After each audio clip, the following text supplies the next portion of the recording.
thank you for joining us on the latest Agile Kickabout. We are honoured today to have our host, MP, to allow us to use this amazing stage. We today are going to be talking about PMOs, and with the world moving to agility, the question is, are PMOs still relevant? I have an opinion, and so do my colleagues here. We have Simon from Agilicist, we have Sarah and David from MP, who are PMO experts. And as always, with an Agile Kickabout, we've come to this unprepared, and as always, Simon's come to this not even knowing what the topic is until 10 minutes ago. So we'll start, I guess, with what do we think a PMO is? And we could probably talk for hours on just that. I'll go with, I think, in my opinion, a PMO is in place to ensure that teams build things in the right way and they build the right things. They're large, they're autocratic, they tend to be in place because they need to work in that way with tight resource management and plans, codependencies. The challenge in the modern world is that they are not fast enough, and they've become somewhat of an obstruction to agile ways of working. So I would argue that actually PMOs, as they exist in the old world, don't have a place in sort of modern delivery mechanisms. I'd agree with that, Simon. I think that traditional PMOs can often be wasteful in terms of the reporting that you need, and also in terms of the reporting that the teams need to generate. So I'd agree that it's generally quite wasteful in an agile environment. So I'd like to talk about the agile environment, because in my experience, I've worked in very few agile environments that are pure agile. Most have an element of hybrid about them, so elements that either have to be delivered from a traditional standpoint, or that are in regulated markets where you require checkpoint, phase gates, governance that is above and beyond what you'd normally expect in agile. In those instances, and I'd say it accounts for most client environments, either where they're going through the transformation or because they are in a hybrid delivery model, there is a really important role that an agile PMO can play. From what I've seen, I don't think they can. What's the difference? between a traditional PMO and an agile PMO? So typically, a lot of our customers that may be working in a waterfall way, we turn up there and they have an agile, or they have a PMO, and that PMO maybe often have the project managers working for them. So they have a large sort of hierarchy in place, and this is how they work. And even if they are open to the idea of agile ways of working, when the reality kicks in and that actually the project managers aren't necessarily needed anymore, or the head of that PMO is now going to be in charge of a far smaller function, we find them to be a blocker for progress rather than actually a facilitator, which is what we'd like them to be.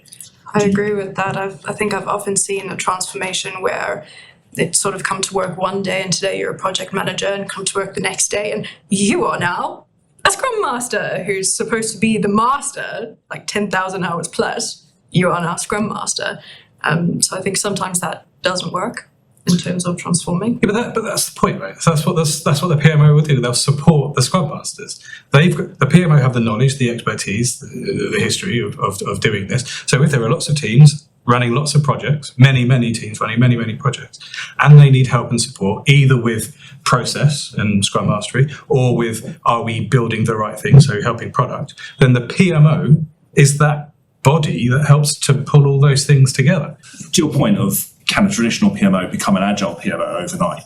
The answer is no. It's a different set of skills. So the two examples you just gave there, resource management. You don't need to manage resources in an agile delivery model in the traditional sense, but there's a role that someone needs to play centrally around resource utilization. Do the teams have the right balance of skills and capabilities? Are they balanced across the organisation well?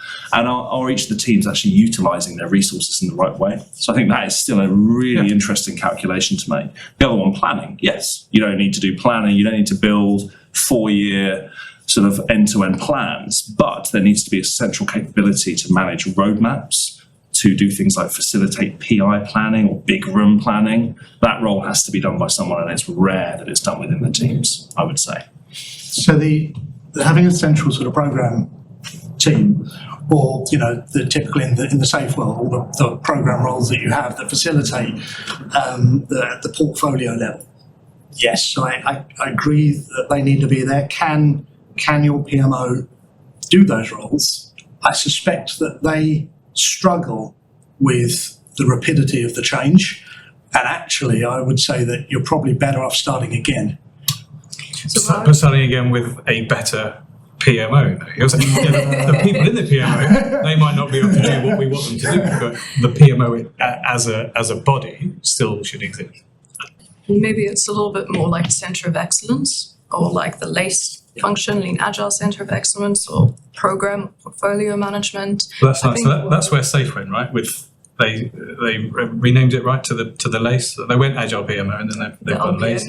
And in Scrum at Scale, it's the EAT, the Executive Action Team, which kind of does a lot of that role. But like your point was, if you have a purist a pure Agile organisation that has a good LACE or has a good EAT, then possibly you don't need a PMO because the PMO stuff is still being done.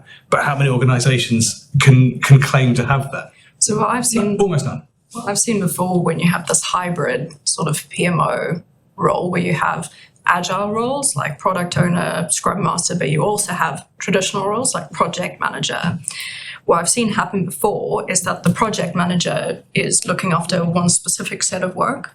So they bring their work to, say, the PI planning or big room planning, but sometimes they've had to commit dates to their clients before doing planning with the teams, and actually sometimes their work doesn't get prioritized into the next increment. So then what do? What they need is a PMO to help the organisation understand that there are hard dates. But we're working in Agile for grown-ups, right? There are hard dates that we have to abide by because our company has signed up to them or whatever. We've booked the advertising slot. We've got to deliver it. So if there are hard dates, then how do all of those teams know what they need to do by when? So an interesting anecdote. 3 clients who run agile delivery models have said to me, I don't know how to measure the value that is being generated from my delivery model. As a simple statement, I don't know what I've paid for in the last 6 months. And they are all organisations that had massively reduced, stripped out their PMOs, because although they get advantages from reduced administrative overhead and they got more agility, they lost some of that transparency and they lost some of that governance. And there is an argument, I think, to have, call it whatever you want, call it a PMO, call it a LACE, call it a centre of excellence, a team and a body representing these sponsors and trying to understand what is it we've delivered. Is it value for money? Is it coherent? And is it aligned to our strategic goals and aims? And I'm not sure how you do that without a central function. Can product do that? Wow. Isn't product supposed to do that? I think it's difficult to give product delivery responsibility because it distracts them. And a consistent way of measuring value as well. They will all have different ways of doing it and different ways of articulating objectives, but actually saying at an executive level, I've spent £2 million this quarter, what have I got? By getting rid of that team and actually replacing them with something new is probably going to be a better sell for in that case, right? So what we say, teams tend to not want a PMO because they like to be that autonomous. Yeah. So what if the PMO were so helpful that it would only work if the team subscribed to the PMO? They don't have to listen to the PMO unless you as a team say, well, actually, we're going to be part of this. We're going to be part of the PMO because they add value to us. They help us. They help us with hiring. They help us with the practices that other teams are doing. They are effectively a centre of excellence. But I volunteer, or our team volunteers to be part of it. Would that change the way? How would you do that? Because for consistent reporting, you need everyone to be behaving in a similar way. And if you're subscribing to it and people opt out, then they're still going to need to provide their information up to the management team in some way, shape or form. So you're still forcing a particular way of reporting? I think I would whatever the way that you're going to do, everyone does the same way. And then you have a uniform mechanism for providing data to the management team. So take the example of a corporate bank or any organisation with high levels of governance and control placed on it, so a publicly listed organisation. They will have governance and reporting requirements. Is the answer to convert whatever is generated from the Agile model in terms of JIRA output or workflow output and adjust it so it fits the governance requirement? Or in the pure Agile methodology, do we rid the delivery model of the PMO and change the governance? And I think some of that's built into the definition of done. So Right. here's the challenge that I think a lot of organisations have, and why the PMO is still required, is because they have team level Agile tooling. And then actually at program level, they still have whatever tooling they've always had. And the PMO are helpfully translating JIRA deliverables into Gantt charts, or, and even if they are pretending to Agile budget, they're then turning that into a project level budgeting at the portfolio level. So I reckon if you actually had decent sort of Agile portfolio tooling, or you were taking the team level data and not having to translate it via sort of status updates, if you're actually just taking the real data and aggregating it, you could probably get rid of a lot of what the PMO do. If the Gantt chart is derived by what the teams are doing, and that's just a picture that leadership or stakeholders can go, oh, that's when I'm going to get my widget, then the Gantt chart, as long as then you don't hang your hat on that Gantt chart and everyone delivers to that date, then Gantt charts are fine, or project plans or whatever. Is that not a roadmap?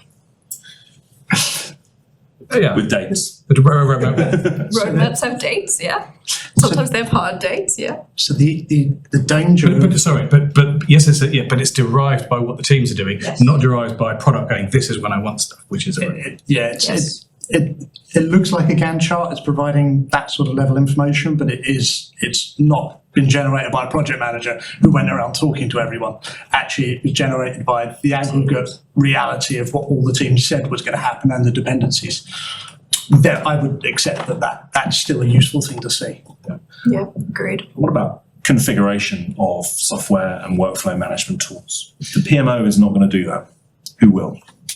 So I'm probably going to go back to the arguing the same point again and again, which is that traditional PMO. When we encounter folk and all of their background, all of their knowledge is based on one way or previous or different way of working, whenever they are faced with any complexity or anything that they don't understand, or actually we need to do something like this, they're always going to go to their happy place, which is the knowledge or the background that they have, and they're going to return to waterfall ways of working. Is it because we praise a PMO for hitting dates when actually we should be praising a PMO for delivering value? And supporting, yeah. Yes, and I think, but it's Got one. no, but it's Good point. it's about how they're motivated. Yeah. And the PMOs are motivated by providing the C-suite data, and as long as they provide the C-suite data, they have power and they're justified. When it's not about actually how can we facilitate the teams to be delivered, like a LACE. The LACE is about actually how can we make the collective effective. Where the PMO actually, the traditional PMO is actually how can we make sure that you are all doing what you're told to do, and we're providing data to the management team. And often it's the story that they know the management team wants to hear, rather than the truth. In answer to your question about who would configure tools and such, in situations where I've run Agile delivery teams before, they were all Scrum Master certified and JIRA certified. So the Scrum Master for that team would support the configuration, which again is not really a traditional PMO skill. It's not, but there is an argument around consistency across the whole portfolio that you perhaps would lose if you have individual Scrum Masters either configuring tools, generating standards. And I hate to say it, I've seen one of the most effective methods of Agile delivery is when ways of estimation and ways of working have been prescribed rather than freeform. I know it's not a very Agile thing to say, but I think Ab was sick in his mouth a little bit there. Ultimately, they're going to give a date. That's the point of estimating. It's not, you'll get this thing in 50 story points time. You'll get this thing on a date. or we think you're going to update. That's what the PMO will do, is pull all those things together and understand, one, if all of those dates are good, then let's tell leadership, or actually, that's not going to work. We're going to miss the deadline. So what can we do about it? There's a PMO translation layer between leadership or stakeholders and the teams, if you have a lot of teams, that I still think is necessary in a non-purist kind of agile environment. Where would you put the agile experts in the world where the PMO exists? If you guys sort of want that PMO to exist, where would the agile experts be? Would they not find that they were constantly butting heads with the PMO unless they were part of that PMO? Good. Don't you want them to butt heads? And that's how we move away from this kind of there's only one way to do it. And actually, let's have a grown-up, mature discussion about the best way to do it. The problem with the traditional PMO is when there is a butt of heads, PMO go, nope, we're in charge. This is how it will be done. And you do it this way. But actually, if it's an agile PMO, then there's kind of if that's the right word, malleability between it is a word now, between the teams and the PMO. And we'll come up with the best way of doing it for now. And that best way of doing it might change over time. For example, a government department that may have, or a bank that may have a lot of existing governance, and then the danger is that you then review that governance, and then 2 years later you're still reviewing the governance that's required for that to meet sort of the organisation's regulatory or whatever obligations. So we're saying there's to whatever degree, right? There's a need for some governance. There's a need for some practices, and there's a way of doing things. Everyone can't just go if it's estimating or whatever. There's some need for that. There's obviously some need for bringing in the right people. If you don't bring in the right people, there's got to be a need for coaching. Where do we put our coaches? I'm putting them in the PMO. So the PMO has got the visibility across the portfolio or the division to see actually where the capability gaps are, to see where the poor performance is in relative terms, and can allocate on a sensible basis rather than the loudest person in the room shouting for help and getting it, which is... That only works if they're the experts and the champions. And they understand actually the delivery on the ground. So I agree that the traditional PMO in the traditional sense doesn't work Agreed. in an agile setting, but there is a need for a PMO. Yeah. I would still stand on. A true agile function that respects the teams and listens to the teams and respects their estimates and pulls that up into some greater governance. A truly agile PMO. Not using RAG statuses. I don't mind rank I use RAG. It's a big visible information radiator. Sometimes it helps. Is there not an argument then to raise risk in a traditional way across an agile program? As long as you have access to the data, I'm not sure RAID logs help it. RAID, especially the risks logs. The risk log tends to be, I've gone around the team and they've thought of every potential caveat as to why they can't be blamed for something, and they've stuck it on a list. I stuck it in that list, I can't be blamed for it. Yeah. And it's not actually, here's the risk, I'm now going to include in my plans dealing with that risk, rather than I've given you that risk, so now when it materialises I can then blame that for why I didn't deliver. Yeah, and I'd like to challenge the assumption that if you have a failing program, raising the risk is going to fix it, because a failing program will be failing for a reason, right? And How do you know the program's failing unless you've got a PMO? But How do you know the reason though? How do you know the underlying reason unless you're going into that data? So you have to find it, yeah. Yes, you do need data. Are the PMO the originator of that data, or actually can you automate most of that? But you would need someone to go through that data and understand it, and then go, right, so here are the systemic problems that you're having, and the data has shown us that team, maybe they're all dependent on the DevOps team, or you've centralized your testing function, and therefore, actually we can make it a lot more efficient by removing those component teams. I think that some sounds like data there's process efficiency issues, right, in that, and how do we know about process efficiency? But we do have things in scaled agile frameworks that deal with those, right? The RTE, the LACE. On reflection, the arguments that we still do need a PMO, I would say that actually the role of the PMO is actually quite different within an agile context and an agile delivery model. but it's still the capabilities around governance, around transparency, and around alignment, and in particular around interlocking different delivery methodologies and teams is still there. So I think a central function, a central capability that can support and enable an agile delivery model is still a very, very relevant one in an agile environment. So I would say that that's the reason why we still need PMOs.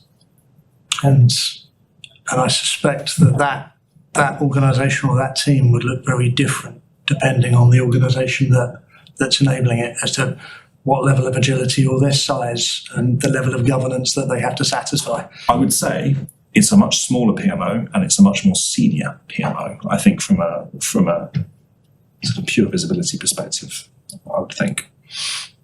Yeah, so maybe you've summarised from the supporting viewpoints. I'll summarise for the Go for it. there is no longer a need for a traditional PMO, but rather agile ways of thinking and agile skills. Okay. So Do we get a winner? Is somebody going to say who wins? I don't know. I think. I feel like we won. Did we win? I think we've kind of come close together with our sides. I accept that some mechanism is needed. We're probably arguing syntax, whether they're called the PMO or not. So if you've got an organisation that is pure enough in their agile journey that they don't have to have a PMO, no worries. If you don't have an organisation that's that pure, then an agile PMO is probably necessary for some of those things. The question I think we need to leave this with is, who trains the new PMO up? We do. I love that. I think we'll close on that bombshell.